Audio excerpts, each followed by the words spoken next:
আসসালামু আলাইকুম। আমি রহিম শেখ বলছি। বাংলাদেশ পঞ্চায়েত পার্টির পক্ষ থেকে কিছু আজকে আলোচনা করব দেশের সার্বিক রাজনৈতিক বিষয় নিয়ে। আমাদের বর্তমান দেশের রাজনৈতিক আকাশে এখন দুর্যোগে ভরা, দুর্যোগের ঘন ঘটা, মেঘাচ্ছন্ন। কেউ বলছে দ্রুত নির্বাচন দেন, কেউ বলছে সংস্কার করেন। সংস্কার ছাড়া নির্বাচন কেন্দ্রে একেবারে ঝুঁকিপূর্ণ, কারণ নির্বাচন যদি সুস্থ না হয় তো এই দায়িত্ব কে নেবে? তবে সংস্কারটা খুবই জরুরি, সেটা যেন হয় সংক্ষিপ্ত সময়ের মধ্যে। তবে রাজনীতির যে পরিবেশ চলতেছে তাতে করে একেবারে সংস্কার একেবারে সংক্ষিপ্ত সময় হবে না। আমরা চাই সংক্ষিপ্ত সময় হোক, কিন্তু এটা হচ্ছে না, কারণ রাজনীতিকে মাঠ ঘোলা। যদি নির্বাচন সুস্থ না হয় তাহলে এই দায়িত্ব তো ডক্টর ইউনূস মোহাম্মদ নেবেন না।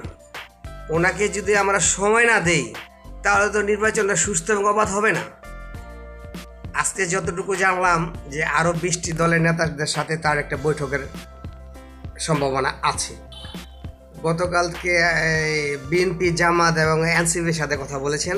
আজকে আরও কিছু তালিকাভুক্ত খুব সম্ভব 20টি দলের সাথে কথা বলবেন। আজকে বিকেল 5টায় 10টা দলের সাথে, 6টায় 10টা দলের সাথে আলোচনার সম্ভাবনা রয়েছে। প্রথম 10টা দলের সাথে আপনার এই যে গণতন্ত্র মঞ্চের এদের নিয়ে আলোচনা হবে। প্রথম 10টা দলের সঙ্গে সিনিয়র নেতৃবৃন্দ থাকবেন, তার সাথে গণতন্ত্র মঞ্চের নেতৃবৃন্দ আছেন, যুগপৎ আন্দোলন করেছেন তারও আছেন। এর মধ্যে কিন্তু আমাদের নুরু ভাই নাই। নুরুল হক সাহেবরা দেখলাম যে আমাদের মাওলানা সাহেবদের সাথে তার নামের তালিকা। বিভিন্ন সাহেবের সাথে এখন মাওলানা শব্দ তালিকাভুক্ত হবে কি না আমি কথা শেষ করে দিব, কিন্তু এর মধ্যে দেখলাম যে অন্য কোনো দলের নামগন্ধই নেই।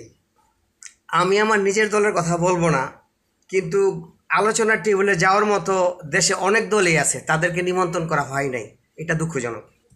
আসলে এটা কি এই সরকারের নতুন পলিসি কি না, এটা আমাদের ভাবিয়ে তুলছে। কেননা ওই বৈষম্য বিরোধী আন্দোলনের এবং এরও আগে এই রাজনীতিগুলা সক্রিয় ছিল, তাদেরকে কেন ডাকা হয় না, এটা বোধগম্য আমার হয় না। ঠিক আছে, দেখা যাক। মাননীয় ডক্টর মোহাম্মদ ইউনূস সাহেবের প্রতি আমাদের ভরসা আছে। কি আলোচনা হয় সেটা দেখব। তবে মনে হয় জাতীয় সরকার আসন্ন। সবাই ভালো থাকবেন। আসসালামু আলাইকুম।